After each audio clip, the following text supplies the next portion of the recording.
Hey guys welcome back to the channel. So ఇవాళ వీడియోలో మనం లిటరల్ క్వశ్చన్ నెంబర్ 3211 చూడబోతున్నాం. Generate binary strings without adjacent zeros. Okay, so question చాలా ఈజీనే. ఇక్కడ ఆల్రెడీ సాల్వ్ అని చూపిస్తుంది, కింద యాక్సెప్ట్ అని చూపిస్తుంది. ఏంటి బ్రో నువ్వేనా ట్రై చేస్తావు అంటే, ఇప్పుడే సబ్మిట్ చేశాను, బట్ ఏమైందంటే ఆడియో రికార్డ్ అవ్వలేదు. సో మళ్ళీ అన్ని రెండో ప్రాసెస్ కూడా మీకు రికార్డ్ చేయాల్సి వస్తుంది. But it's okay, fine. ఎన్నిసార్లు చెప్తాను, వినేవాళ్ళు ఉంటే చాలు నాకు.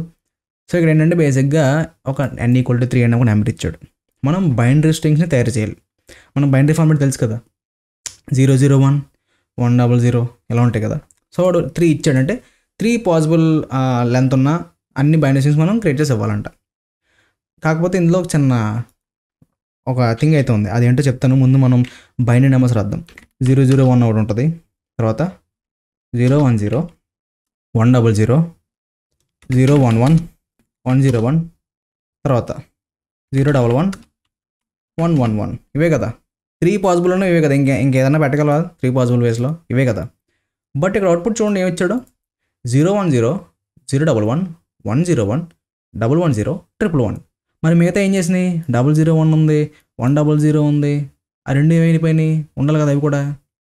ఇక అదే చెప్పాడు. ఇక చూడండి, your given a positive number n, ఒక n ఇచ్చాడు. And a binary string is valid if all substrings of x of length two contain at least 1 అనమాట.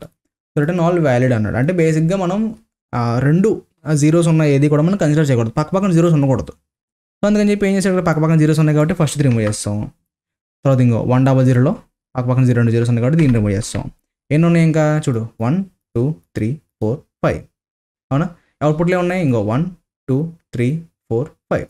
ఏమేమి ఉన్నాయి ఇంకో 010, 010, 011, 011, 101, 101, 011. ఓహో, ఇది 2 సార్లు వేసానా? ఓకే, ఇది కొంచెం రివర్స్ రాయాలి. లాస్ట్లో 0 పెట్టాలి కదా, 110. సో ఇదొకటి, అండ్ తర్వాత 111, ఇంకో 111. ఓకే, సో ఈ నెంబర్స్ కావాలి. ఈ క్వశ్చన్ మనం ఎన్ని రకాలు సాల్వ్ చేయొచ్చు అంటే, చూడండి, string, back tracking, bit manipulation. దీని జోలికి మనం అప్పుడే వెళ్దాం. స్ట్రింగ్ అండ్ బ్యాక్ ట్రాకింగ్లో మనం ట్రై చేద్దాం. ఓకే, సో ఆల్రెడీ సొల్యూషన్ అయితే రాస్తాను, బట్ మీకు మళ్ళీ 2 సార్లు చెప్పాల్సి వస్తుంది. It's okay. ఇప్పుడు ఏం చేద్దామంటే మనం స్ట్రింగ్ వర్స్లో చూసుకుంటే సింపుల్గా చాలా ఈజీగా చేయొచ్చు. సేమ్ మనం ఎప్పుడు ఎలా రాస్తున్నామో అలాగే రాద్దాం. రిజల్ట్ ఈక్వల్ టు అని చెప్పేసి నేను 0 అండ్ అలాగే 1 తీసుకుంటున్నాను. 0, 1. ఈ రెండింటితో మనం ఎలిమెంట్స్ క్రియేట్ చేసేది ఈ స్ట్రింగ్స్ అనేవి. ఓకే, ఇప్పుడు తర్వాత ఏం చేస్తాం, ఆల్రెడీ మీకు తెలిసిందే, ఒక ఫర్ లూప్ రాస్తాం. కానీ ఎలా రాయాలి ఇప్పుడు? For I in range of 1, n. అదేంటి బ్రో, రేంజ్ ఆఫ్ n అనాలి కదా, 1 ఎందుకు ఇచ్చామంటే ఆల్రెడీ మనం ఫస్ట్ ఎలిమెంట్ని ఇక్కడ సెట్ చేస్తాం. మళ్ళీ దాన్ని అప్డేట్ చేసాం అవసరం లేదు, దానికి ఇంకా యాడ్ చేసుకుంటూ వెళ్తే సరిపోతుంది. సో నేను అనుకునేది అదే, 0 1 తీసుకుందాం, దీనికి మనం యాడ్ చేసుకుంటూ వెళ్దాం, తర్వాత రిజల్ట్ మాడిఫై చేసేద్దాం. ఎప్పుడో ఫాలో అప్రోచ్, కొత్తగా ఏం లేదు, సేమ్ అదే అప్రోచ్, చిన్న లాజిక్ చేంజ్ అంతే. ఓకే, సో రన్ అవుతున్నాం. లోపలికి అయిన తర్వాత ఏం చేయాలి, టెంప్ అని చెప్పాక లిస్ట్ తీసుకుందాం. ఎందుకు? వీటికి యాడ్ చేసి ఈ ఎలిమెంట్స్ని దీనికి యాడ్ చేసుకుందాం. చెప్తా, కంగారు పడుతుంది, క్లారిటీ వచ్చేసి చెప్తా. సో టెంప్ అనేది ఒక ఎంప్టీ లిస్ట్ తీసుకున్నాం. దీని లోపల ఏం చేయాలంటే ఇంకొక ఫర్ లూప్ రాయాలి. ఫర్ స్ట్రింగ్, ఇవన్నీ ఏంటి స్ట్రింగ్సే కదా, స్ట్రింగ్ ఫార్మాట్లో ఉన్నాయి కదా. సో సింపుల్గా స్ట్రింగ్ని ఎస్ అనుకుంటున్నా, ఎస్ ఇన్ రిజల్ట్. మీరు ఏదన్నా అనుకోవచ్చు. ఓకే, ఇది నేమ్స్ అని మీ ఇష్టం, ఎలాగన్నా రాసుకోవచ్చు. లాజిక్ అయితే ఇది నేను రాసేది.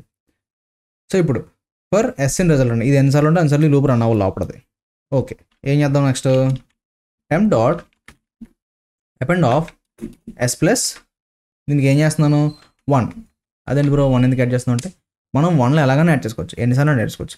బట్ 0 ఉందంటే మాత్రం మనం దాని పక్కన 0 యాడ్ చేయకూడదు. ఓకే, సో దానికి మనం ఇక్కడ ఇఫ్ కండిషన్ రాద్దాం. If S of -1, negative index వాడుకుంటున్నాను, ఈక్వల్ టు 1, అంటే 0 కాకుండా ఇంకేమంటే 1 ఒకటి ఉంటుంది. సో ఒకవేళ 1 అయితే temp dot append of S plus 0. Okay, లేదంటే ఇక్కడ మీరు ఇక్కడ దీని దగ్గర నాట్ ఈక్వల్ టు 0 అన్న రాసుకోవచ్చు. సో ఎలా రాసినా వ్యాలిడ్ అనమాట. సో ఇప్పుడు ఈ లూప్ రన్ అవడం వల్ల ఏం జరుగుతుందో చెప్తే చూడు. సో ఫస్ట్ మనం ఏమనుకున్నాం, 0 1 తీసుకున్నాం, 2 ఎలిమెంట్స్ ఉన్నాయి. లోపల లూప్ ఎన్నిసార్లు రన్ అవుద్ది, 2 సార్లు రన్ అవుతుంది. ఓకే, సో ప్రతిదానికి నార్మల్గా మనం ఏం చేస్తున్నాం, 1 యాడ్ చేస్తున్నాం. సో ప్రతి ఎలిమెంట్కి 1 యాడ్ అవుతుంది, అవునా? సో ఇప్పుడు చూడు, ఫస్ట్ ఏం వచ్చింది, 0 వచ్చింది. సో 0కి డైరెక్ట్ ఏం చేస్తాం, +1 యాడ్, అంటే ప్లస్ ఇక్కడ 1 యాడ్ చేసాం. దేనికి అపెండ్ చేస్తున్నాం, టెంప్ అంటే దీనికి అపెండ్ చేసుకుంటున్నాం. సో ఇక్కడ ఇది ఎలా అప్డేట్ అవుతుందో చూడు. సో ఆల్రెడీ 0 ఉంది స్ట్రింగ్లో. సో 0కి 1 యాడ్ చేసాం. సో 0 1 అయింది. ఓకే, ఒక ఎలిమెంట్ యాడ్ అయింది, ఇప్పుడు అపెండ్ అయింది. తర్వాత ఇఫ్ s ఆఫ్ -1 అన్నాం. s అంటే ఏమొచ్చింది, ఫస్ట్ థింగ్ ఎలిమెంట్ సెలెక్ట్ అయింది కదా, ఈ ఎలిమెంట్ అనమాట. సో ఒక ఎలిమెంట్ ఉందనుకో స్టార్టింగ్, అంటే లైక్ దాని ఇండెక్స్ ఏమవుతుంది, 0 అవుతుంది. నెగిటివ్ ఇండెక్స్ చూసుకుంటే దాని వాల్యూ -1 కదా, దాని ఇండెక్స్ వాల్యూ -1. సో -1 అన్నా సరే 0 వస్తుంది సింగిల్ ఎలిమెంట్ ఉన్నప్పుడు. 4 ఉన్నాయి అనుకో 4 ఎలిమెంట్ వస్తుంది -1 అన్నప్పుడు.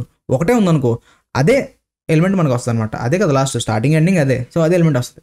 సో ఇప్పుడు చూడు, if s of -1 equal to 1 అయిందనుకో అప్పుడే 0 యాడ్ చేయమంటున్నాం. 1 కాలే కదా, సో దీనికి యాడ్ చేయం. ఇక్కడతో ఈ లూప్ అయిపోయింది. నెక్స్ట్ ఐటరేషన్లో ఇదిగో 1 వచ్చింది. ఇప్పుడు ఇది కాదు రన్ ఇది చెప్తున్నాను నేను. ఓకే, సో ఫస్ట్ 0 అయింది, ఇప్పుడు 1 వచ్చింది ఎస్లోకి యాడ్ చేసాం. ఏమైంది ఇప్పుడు 1 ఉంది ఆల్రెడీ, దానికి ఏం చేస్తున్నాం ఇక్కడ +1 అంటున్నాం కదా. సో 1 అవుతుంది. ఓకే, ఇది ఒక స్ట్రింగ్ అపెండ్ అయింది. తర్వాత if s of -1 equal to 1, so 1 true అయింది కదా. సో దీనికి ఏం చేస్తున్నాం, 0 యాడ్ చేస్తున్నాం. ఇలా వచ్చి 1 0 అవుతుంది. ఇప్పుడు 3 ఎలిమెంట్స్ వచ్చినాయి అవునా. సింపుల్గా నెక్స్ట్ ఏం చేస్తానంటే నేను రిజల్ట్ ఈక్వల్ టు టెంప్ అంట. సో ఈ ఎలిమెంట్స్ అన్నీ ఇక్కడ వెళ్ళిపోతాయి, అంటే ఈ ఎగిరిపోతాయి, మొత్తం ఎగిరిపోయి ఇవి వస్తాయి. ఓకే, ఇవి వచ్చిన తర్వాత నెక్స్ట్ ఐటరేషన్లో మళ్ళీ ఇప్పుడు ఎన్ని ఉన్నాయి, 3 ఉన్నాయి. సో ఇది 3 సార్లు అని అవుతుంది. లాస్ట్లో 1 ఉన్న ప్రతిసారి 0 యాడ్ అవుతుంది. తర్వాత 0 ఉన్నప్పుడల్లా ఓన్లీ 1 మాత్రం యాడ్ అవుతుంది అనమాట. సో ఇప్పుడు ఈ ఎలా అప్డేట్ అవుతాయి చూడు, మళ్ళీ ఇక్కడ రాస్తున్నాను పక్కనే. సో 0 1 ఉంది, 0 1కి ఏమవుతుంది, 1 యాడ్ అవుతుంది చూడు. 0 1 1 కామా -1 ఈక్వల్ టు 1 అయిందా, యా ఆబ్వియస్లీ 1 అయింది కాబట్టి దీనికి ఏమవుతుంది మళ్ళీ 0 0 1 0 అవుతుంది అవునా. అంటే ఇంక ఇది -1 అంటే ఇంకో 1 వచ్చింది కదా. సో ఇది ట్రూ అయింది ఆటోమేటిక్గా. సో 2 సార్లు ఈ ఎలిమెంట్ 2 సార్లు మనకి టెంప్లోకి యాడ్ అవుతుంది ఇంకెలాగా. ఓకే, దీని తర్వాత నెక్స్ట్ ఐటరేషన్లో మనకి 1 1 ఉంది అవునా. సో 1 1కి ఏమవుతుంది ఆటోమేటిక్గా ఇంకొక 1 యాడ్ చేస్తున్నాం. సో ఇంకో 1 1 1 ట్రిపుల్ 1 వచ్చిందా. దీని next s of -1 equal to 1. So obviously ఇంకో 1 ఉంది కాబట్టి లాస్ట్లో దీని మళ్ళీ ఏం చేస్తున్నాం, 0 యాడ్ చేసుకుంటున్నాం. 1 1 0 ఇది కూడా వచ్చింది. దాని తర్వాత 1 0 ఉంది. సో ఇక్కడ 0 ఉంది కాబట్టి లాస్ట్లో ఇది రన్ అవ్వదు, ఇది ఫిక్స్ అయిపోయింది ఇక్కడ. సో ఇంక సింపుల్గా దీనికి ఏమవుతుంది 1 0 1 అనమాట. సో 1 0 1 దీన్ని ఏం చేస్తున్నాం, దీన్ని పట్టుకెళ్ళి దీనికి ఈక్వల్ చేస్తాం. లాస్ట్లో రిజల్ట్ ఈక్వల్ టెంప్ అంటాం. ఇక్కడతో లూప్ అయిపోద్ది, ఎందుకంటే మనం 1 నుంచి n వరకు రన్ చేస్తున్నాం. 3 టైమ్స్ కాదు 2 టైమ్స్ రన్ అవుతుంది. 1 ఒకసారి 2 ఒకసారి అంతే, n-1 దాకా రన్ అవుతుంది రేంజ్. సో అక్కడతో లూప్ అయిపోయింది. ఇంకో మనకు రిజల్ట్ వచ్చింది. ఇవే కదా మనకు కావాల్సింది. ఇంకో 1 2 3 4 5 ఎలిమెంట్స్ వచ్చేసినాయి. సింపుల్గా మనం ఏం చేయొచ్చు ఇక్కడ నుంచి రిటర్న్ రిజల్ట్ అంతే. ఒకసారి రన్ చేసిన దీన్ని చూడండి. ఐ హోప్ మీకు ఫుల్ క్లారిటీ వచ్చింది అనుకుంటున్నాను. సేమ్ ఇలాగే బ్యాక్ ట్రాకింగ్ ఉంటుంది, ఎక్కువ కన్ఫ్యూజ్ అవ్వద్దు, కంగారు పడద్దు, చాలా ఈజీ అనమాట. సో ఇదిగో మనకి ఇది యాక్సెప్ట్ అయితే సబ్మిట్ కూడా చేస్తున్నాను. అండ్ ఈ కోడ్ యొక్క టైమ్ అండ్ స్పేస్ కాంబినేషన్ వచ్చేసి ఆఫ్ 2n అనమాట. ఎందుకంటే ప్రతి కాంబినేషన్ కూడా మనం స్టోర్ చేసుకోవాల్సి వస్తుంది కదా. సో మల్టిపుల్ టైమ్స్ చెకింగ్ అయితే జరుగుతుంది కాబట్టి ఆఫ్ 2n, స్పేస్ కాంబినేషన్ కూడా ఆఫ్ 2n అనమాట. ఓకే, సో ఇది వచ్చింది మనకి పర్సంటేజ్. ఇందాక 90 వచ్చింది, ఇప్పుడు 91 వచ్చింది, అంటే పెద్ద డిఫరెన్స్ ఏం లేదు. ఓకే, సో ఇప్పుడు మనం రికర్సివ్ వే కూడా చూసేద్దాం. రీసెర్చ్ చేస్తున్న దీన్ని. రికర్సివ్ వే కూడా మనకు తెలిసిందే, ఎప్పుడు ఫాలో అయ్యే వే అనమాట. రిజల్ట్ ఈక్వల్ టు ఒక ఎంటీ తీసుకుందాం. అండ్ అలాగే యాజ్ యూజువల్గా బ్యాక్ ట్రాక్ అని చెప్పి ఒక ఫంక్షన్ రాస్తున్నాను. దీనికి ఎంటీ స్ట్రింగే పాస్ చేస్తాను, ఇంకేం చేయను ఇందులో. తర్వాత ఇది అయిపోయిన తర్వాత ఏం చేస్తాం, రిజల్ట్ రిటర్న్ చేయాలి. So return result. ఇప్పుడు మనం అసలు లాజిక్ రాద్దాం. బ్యాక్ ట్రాకింగ్కి ఫంక్షన్ తీసుకుందాం. బ్యాక్ ట్రాక్ ఆఫ్ ఒక నేమ్ ఇచ్చుకుంటాను, కరెంట్. మీరు ఏదైనా ఇచ్చుకోవచ్చు, స్ట్రింగ్ ఇచ్చుకోవచ్చు, లేదంటే సబ్ స్ట్రింగ్ అనుకోవచ్చు, మీ ఇష్టం ఏదైనా అనుకోండి. అయితే కరెంట్ అని తీసుకున్నాను అంతే. సో దీని ఇప్పుడు లోపలికి రాగానే ఏం చేయాలి, మనం బేస్ కండిషన్ చెకింగ్ చేయాలి.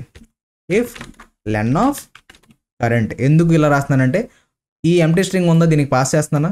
సో బ్యాక్ ట్రాకింగ్ జరిగిపోద్ది, ఫంక్షన్ కాల్ జరిగిపోద్ది. ఈ స్ట్రింగ్ ఏదైతే ఉందో దానికి 0s 1s యాడ్ చేసుకుంటూ వెళ్తాను. ఓకే, సో ఎప్పుడైతే ఆ లెంత్ అన్నది nకి ఈక్వల్ అయిపోద్దో, ఈక్వల్ టు n, రిజల్ట్కి డాట్ అపెండ్ ఆఫ్ యాడ్ చేస్తున్న తర్వాత రిటర్న్ అంటున్నా. ఓకే, ఇప్పుడు లోపల లాజిక్ సేమ్ ఫంక్షన్ కాల్ తీసుకుందాం. Backtrack of current plus దీనికి ఏం చేస్తున్నాం, మామూలుగా అన్నిటికీ మనం 1 యాడ్ చేసుకుంటాం. ఎటు వచ్చి మనం 0 యాడ్ చేసిన మాత్రమే చెక్ చేసుకోవాలి. ఆ లాస్ట్లో 0 ఉంటే 0 యాడ్ చేయకూడదు, 1 ఉంటే 0 యాడ్ చేసుకోవచ్చు. ఇది ఒకటి చెకింగ్ చేసుకోవాలి. సో ఇక్కడ మనకి ఇది ఇప్పుడు బ్యాక్ ట్రాకింగ్లో ఇదొక పాసిబుల్ వే. మనం అన్ని పాసిబుల్ వేస్లో వెళ్తాం కదా, సో ఇదొక పాసిబుల్ వే. దాని తర్వాత ఇందాక మనం చూసిందే ఏంటది, if current of -1 equal to 1, ఇది మన స్ట్రింగ్లో ఇచ్చుకోవాలి. సో ఒకవేళ 1కి ఈక్వల్ అయితే అప్పుడు ఏం చేయొచ్చు మనం, బ్యాక్ ట్రాక్ ఆఫ్ కరెంట్ +0 చేయొచ్చు. ఓకే, సో ఇదే కోడ్ ఎక్కడితో అయిపోయింది అనుకుంటున్నారా? లేదు, ఇక్కడ ఇంకోటి కూడా ఉంది. ఈ కండిషన్లో ఇంకోటి చెక్ చేయాలి. లేదనుకో ఈ 2 ఎగిరిపోతాయి, ఈ 3 వస్తాయి అనమాట. సో ఏం చెకింగ్ అంటే len of current equal to 0 or current -1 equal to 1 అయినప్పుడు మాత్రమే 0 యాడ్ చేసుకోవాలి. ఓకే, సో ఎంటీగా ఉన్నప్పుడు మనం 0 యాడ్ చేయలేదు అనుకో, అంటే ఇప్పుడు స్టార్టింగ్ ఎంటీ స్ట్రింగ్ ఇచ్చాను, 0 యాడ్ చేయలేదు అనుకో, ఓన్లీ 1 నుంచి స్టార్ట్ అవుతాయి అన్ని, ఇంకో 1 నుంచి స్టార్ట్ అయిన ఇవే ఉంటాయి. 0తో స్టార్ట్ అయ్యేది ఏది ఉండదు. లాజిక్ అర్థమైందా? సో ఇది క్లారిటీ వచ్చింది అనుకున్నా. కరెంట్ అదే ఈ ఎంటీ స్ట్రింగ్ ఉన్నప్పుడు స్టార్టింగ్లో ఒకసారి 0 యాడ్ చేసుకోవచ్చు, ఇంకా ఇక్కడ ఎంటీ +0, అప్పుడు ఈ పాసిబుల్ వేస్ కూడా వస్తాయి. సో మొత్తం ఇక్కడ 3 పాసిబుల్ వేస్లో మనం రికర్షన్ అనేది చేస్తున్నాం. ఒకటేమో ఇది, ఇంకోటేమో దీన్ని బేస్ చేసుకుని ఒకసారి, దీన్ని బేస్ చేసుకుని ఒకసారి, ఇందులో ఏది మ్యాచ్ అయినా సరే బ్యాక్ ట్రాకింగ్ జరగాలి. సో ఇదనమాట మొత్తం 3 పాసిబుల్ వేస్లో మనం వెళ్తున్నాం. లాస్ట్కి ఏమవుతుంది, లెంత్ పెరిగిపోయిన తర్వాత ఎన్కి ఈక్వల్ అయిపోయింది అనుకో, రిజల్ట్కి మనం అపెండ్ చేసుకుంటున్నాం. అక్కడితో మనకి ఇదంతా సాల్వ్ అయిన తర్వాత ఇది ఓకే అవుతుంది, అప్పుడు మనకి రిటర్న్ రిజల్ట్ అనమాట, అప్పుడు ఇది ట్రిగర్ అవుతుంది. ఓకే, సో స్పేస్ అయితే తీస్తున్నాను అందుకని కొంచెం ఉంచుతాను, లేకపోతే ఓకే. ఇప్పుడు రన్ చేస్తున్నా దీన్ని. సో రెండో అప్రోచ్ కూడా మనం ఎప్పుడూ ఫాలో అయ్యే అప్రోచెస్, ఎక్కువ కష్టపడాల్సిన అవసరం కూడా లేదు. సేమ్ ఫార్మాట్, చిన్న లాజిక్ చేంజెస్ ఉంటాయి అంతే. క్వశ్చన్ తగ్గట్టు కొన్ని మార్పులు చేస్తే చాలు. ఇది మళ్ళీ సబ్మిట్ చేస్తున్నప్పుడు ఇంకా చూడండి, ఇదిగో మనకి ఎంత వచ్చిందనమాట.